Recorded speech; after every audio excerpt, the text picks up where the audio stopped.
Assalamualaikum warahmatullahi wabarakatuh. Ada beberapa yang tanya teman-teman, kenapa sih udah lama nggak pernah upload YouTube? Nah kebetulan alhamdulillah banget, waktu bulan November sampai kemarin Maret itu Allah kasih anugerah yaitu hamil. Bahagia banget karena masih trimester pertama mau trimester kedua itu masih belum bisa fit banget, jadi nggak pernah upload YouTube lagi, nggak pernah bikin konten karena emang kondisinya ya. Nah terus di sini aku mau cerita, ternyata kehamilan aku tuh cuman sampai 5 bulan, keguguran komplit di usia kehamilan 20 minggu. Jadi aku mau sharing tentang awalnya kenapa bisa sampai seperti itu. Jadi pas selama hamil itu gak ada masalah sama sekali. Aku atau bayinya tuh semuanya tuh bagus, kan sering diambil darah kayak di USG, semuanya tuh bagus, nggak ada masalah sama sekali karena kita sering cek. Tiba-tiba itu tanggal 25 Februari tiba-tiba pagi-pagi aku ngalamin flek jam 8-an pagi. Nah aku langsung kabarin suami aku kan. Nah terus suami aku langsung pulang. Kemudian kita langsung cek ke puskesmas yang biasa aku cek kontrol tiap bulan. Nah di situ di puskesmas sama bidannya dirujuk ke rumah sakit. Langsung kita dikasih surat buat ke rumah sakit. Nah waktu sampai rumah sakit, pendaftaran dan lain-lain. Nah, akhirnya diperiksa sama dokternya ya, di USG itu nggak ada masalah sama sekali. Katanya semuanya bagus, kayak lingkar kepalanya, terus berat badannya bayi, semuanya bagus bayinya, jadi nggak ada masalah. Terus kita disuruh pulang lagi, masalah ya, nggak ada problem, jadi nggak dikasih obat sama dokternya.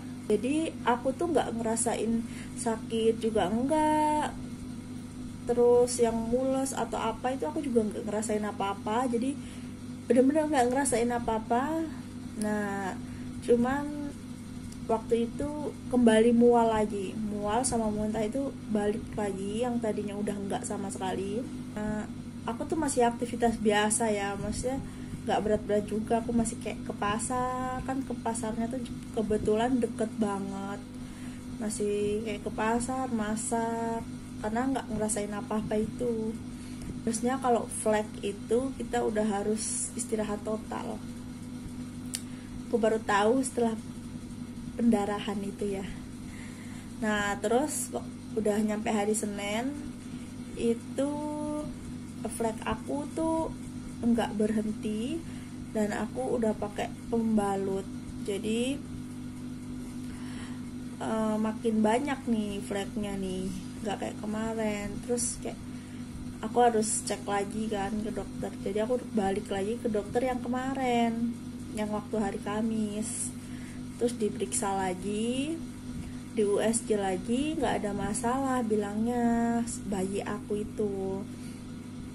Kita diperiksa, ternyata katanya ada lecet sedikit di jalan lahir.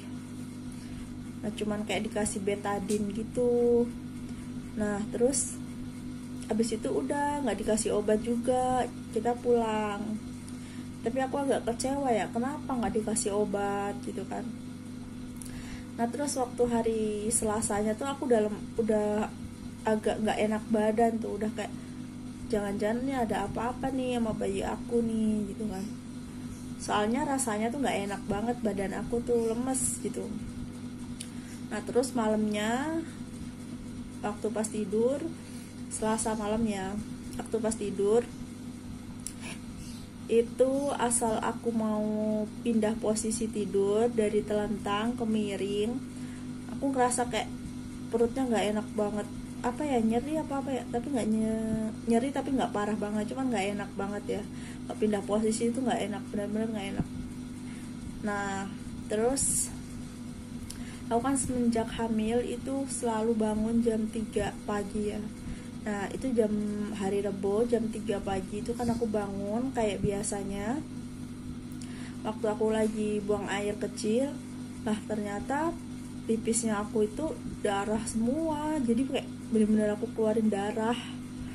Aku di situ udah langsung panik banget, langsung bangunin suami aku kan, kayak mas gimana nih, aku kencing darah semua kayak gitu. Terus nggak pakai lama kita langsung pergi ke rumah sakit terdekat, langsung ke IGD. Waktu pas nyampe IGD itu ditanya kayak usia kandungan berapa, usia aku berapa, kayak gitu kan. Terus dikasih tahu kalau misalnya kan kita harus dites PCR ya. Jadi kalau misalnya positif, nah dikasih tahu sama perawatnya kalau misalnya positif dan ada apa-apa sama bayinya dan harus dikeluarkan, dan kalau misalnya kita positif COVID itu kita harus disesar. Nah di situ aku udah kayak aduh, hati aku udah bener-bener gimana ya, udah bener-bener pikirannya udah kemana-mana deh pokoknya. Orang karena kayak kehamilan ini kan kehamilan pertama dan nunggunya lumayan lama, 4 tahun, jadi kayak bener-bener aduh gimana ini ya gitu. Nah terus udah tuh langsung ditanganin, ditensi, terus di ronsen, terus dilihat detak bayinya itu masih ada apa enggak gitu. Masih ada tapi 110 doang detak bayinya. Nah terus selang sejam itu jadi 105 doang detak bayinya, dan itu nyarinya agak susah detak bayinya, padahal biasanya tuh gampang ya, kayak asal ditempelin udah kedenger gitu. Nah kemudian aku tuh di IGD tuh nggak lama ya, cuman kisaran berapa ya, 2 jaman ada, bisa 2 jam sampai 3 jam ya di ruang IGD itu. Terus langsung ditindak ke atas, ke banyak ke ruang perawatan itulah aku ya, ke ruang apa aku juga nggak tahu. Nah di situ tuh kayak ditanya-tanya lagi, terus kayak diperiksa. Nah itu tuh aku malah keluar gumpalan tuh gede banget, sehati ayam, benar-benar gede-gede banget tuh, hati ayam kan gede ya, segitu gitu keluar gumpalan. Tapi anehnya tuh aku nggak ngerasain nyeri sama sekali tuh, padahal aku udah kayak di situ tuh udah berdoa terus, ya Allah kayak kalau emang bisa diselamatin, semoga anak aku selamat aja, baik-baik aja. Cuman misalnya emang anak aku harus diambil lagi ya, aku kayak coba-coba ikhlas gitu kan, tapi semoga bisa lahiran normal, jangan sesar. Udah sedih banget lah di situ tuh, udah sedihnya udah nggak tahu, bener-bener sedih banget tuh, karena pertama kalinya juga ya, dan pertama kalinya juga aku kayak diinfus. Kita katanya ketemu dokternya itu siang, jadi kita kayak dirawat gitu, terus dikasih ya obat penguat dan lain-lain. Nah ternyata ketemu dokternya itu masih besok, hari Kamis.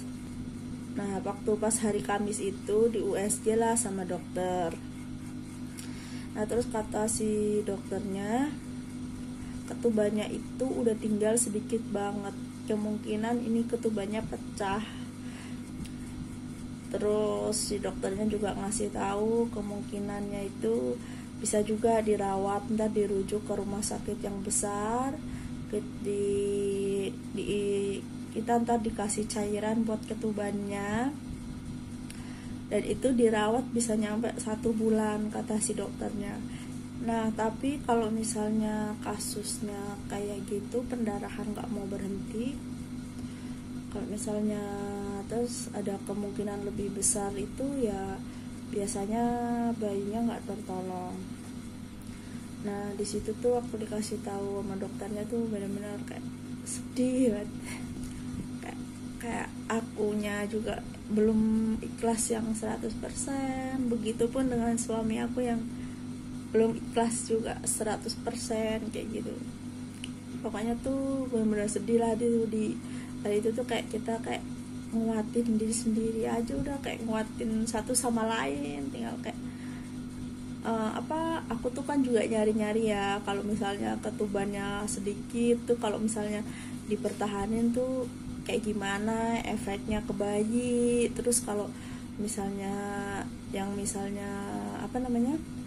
kita yang dikasih cairan itu biar ada air ketubannya juga, ternyata tuh ada efeknya juga, jadi bisa infeksi malah dua-duanya, ibunya dan anaknya. Jadi aku benar-benar kayak di situ tuh galau banget, galau berat udah. Tapi aku tuh waktu itu aku nggak ngerasain sakit sama sekali ya, cuman kalau darah keluar masih keluar terus kayak kita mens, cuman itu gumpalannya tuh besar banget. Padahal dari dulu aku kalau mens itu keluar gumpalan nggak pernah sebesar itu. Di Jumat tuh kan dokternya kayak ngasih tahu lagi, terus kayak kemungkinan lagi tuh kalau kayak gini tuh kemungkinannya bayinya bakalan lahir dan nggak selamat karena berat badannya itu masih di bawah 500 gram. Jarang banget, kemungkinannya kecil banget kalau masih bisa bertahan walaupun dilahirin sekarang gitu kan. Jadi udah kayak bener-bener sedih banget deh di situ. Kayak aku dan suami tuh udah nguatin kayak nyari kayak aku sendiri tuh kayak lihat orang sekitar kita atau yang pernah kita lihat ya, kayak dia juga pernah kok keguguran, terus abis itu dia bisa hamil lagi kayak gitu. Kayak nyemangatin diri sendiri ya, kayak jadi kayak belajar ikhlas waktu itu tuh. Kayak kalau emang terbaik buat aku, buat bayinya gitu tuh, kayak ya udah nggak apa-apa kayak gitu. Jadi kayak udah kayak emang terbaik, semoga bisa lahirannya normal. Terus kayak ya udah Pak, mencoba ikhlas aja deh. Waktu itu kita berat dari pertama kali masuk tuh, waktu dikasih tahu sama perawat di IGD itu, aku udah kayak berusaha banget kayak mencoba ikhlas setiap harinya, setiap saatnya. Dan kayak waktu pas dirawat tuh dari Rebo terus Jumat, kayak bener-bener aku udah bilang juga sama suami, ini kita harus ikhlas kayak gitu. Terus suami juga bilang iya, walaupun aku tahu berat banget pastinya. Nah terus hari Sabtu itu aku pulang karena mau dirujuk ke rumah sakit yang besar, itu nggak bisa, katanya penuh. Jadi aku harus pulang dulu, Seninnya kontrol ke rumah sakit yang kemarin aku dirawat, kemudian entah dikasih rujukan baru aku bisa ke rumah sakit yang besar, yang lebih besar lagi. Jadi waktu hari Kamis aku tuh pulang dari rumah sakit, masih kisaran setengah jam, tiba pinggang aku tuh sakit banget, nyeri sakit gitu. Nah terus berhenti, terus nyeri lagi, terus berhenti lagi. Nah aku inget kalau orang kontraksi itu biasanya rasanya seperti itu kan, ada jarak antara sakit terus reda, sakit lagi. Nah aku inget tuh seperti itu. Jadi aku pikir lah, aku jangan-jangan kontraksi nih. Nah pas saat itu lagi hujan gede banget, maghrib. Jadi mau langsung dibawa ke rumah sakit juga nunggu hujan reda, tapi rasanya itu benar-benar sakit banget waktu itu. Terus hujan reda, habis maghrib tuh kita langsung ke rumah sakit yang besar. Di rumah sakit itu waktu dicek aku udah pembukaan 2 atau 3, aku lupa pembukaan berapa, soalnya aku ingatnya cuma sakitnya doang. Sakit banget itu, dari pinggang ke bawah itu benar-benar sakit banget sampai kaki.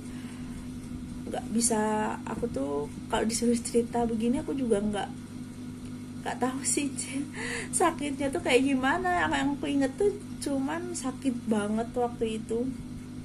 Tapi kalau perut aku malah nggak ngerasain apa-apa, nggak mules enggak, terus nyeri juga enggak perutnya, cuman pinggang, pantat itu sakitnya luar biasa.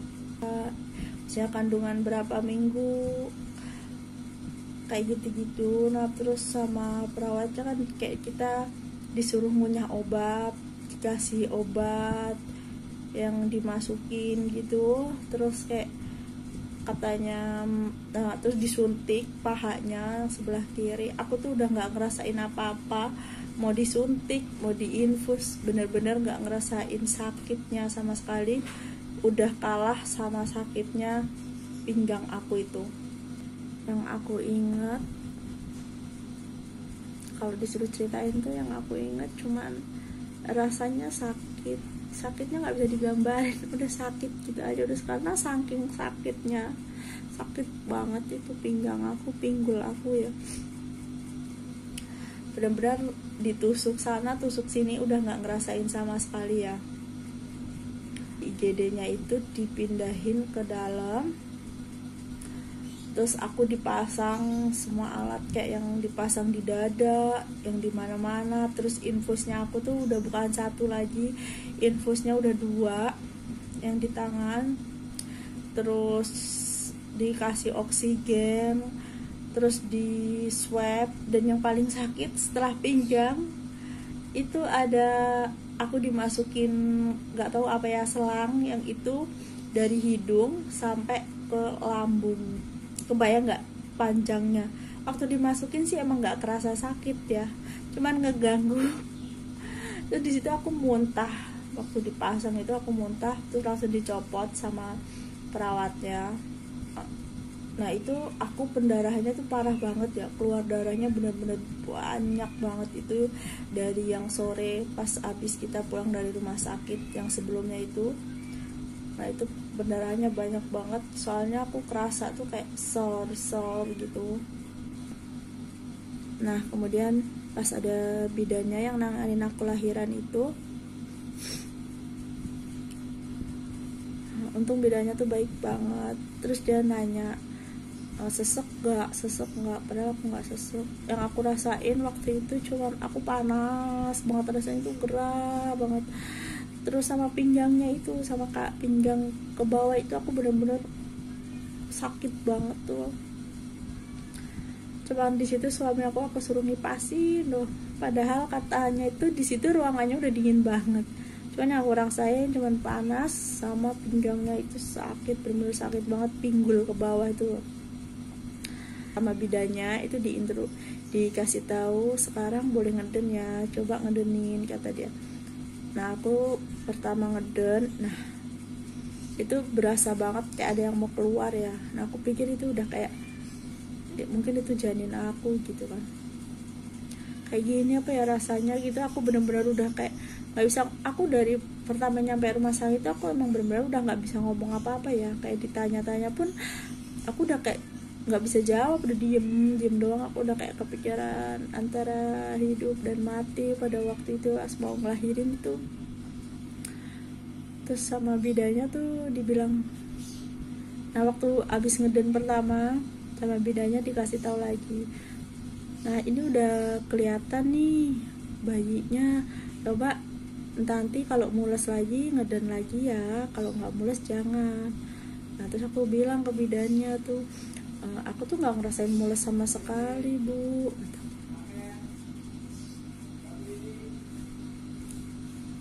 Terus aku denin aja waktu itu. Yang kedua kali ngeden baru lahir bayinya, Masya Allah banget, lahir bayinya itu masih terbungkus, jadi masih dalam terbungkus, benar-benar terbungkus. Terus bidannya bilang, ini bayinya masih terbungkus, aku buka ya, kata bidannya. Di situ tuh waktu anakku lahir, yang aku rasain cuman seneng, aku nggak ngerasa sedih sama sekali. Seneng karena aku udah bisa ngelahirin secara normal.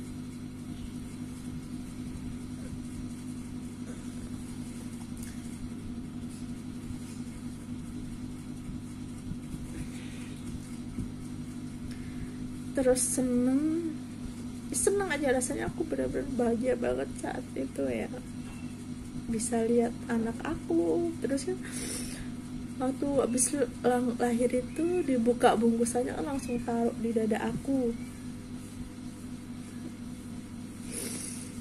Jadi saat itu tuh rasanya cuman seneng aja, bahagia banget. Aku benar-benar bahagia banget lihat anak aku. Terus kayak semuanya sempurna luarnya ya, kita lihat fisiknya tuh benar-benar udah sempurna banget, anaknya panjang, benar-benar bahagia buat waktu itu ya aku tuh. Terus aku tahu padahal bayi aku itu sebentar lagi udah nggak ada. Nah, waktu dia taruh di dada aku tuh dia masih berdetak jantungnya, terus masih ngulet sekali, terus masih, padahal aku di situ udah tahu ini bayi aku bentar lagi udah nggak ada, bentar lagi akan berpisah. Cuman aku udah ikhlas, bener-bener ikhlas banget ya, karena aku udah sedihnya itu waktu pas dirawat itu 4 hari aku bener-bener yang sedih banget.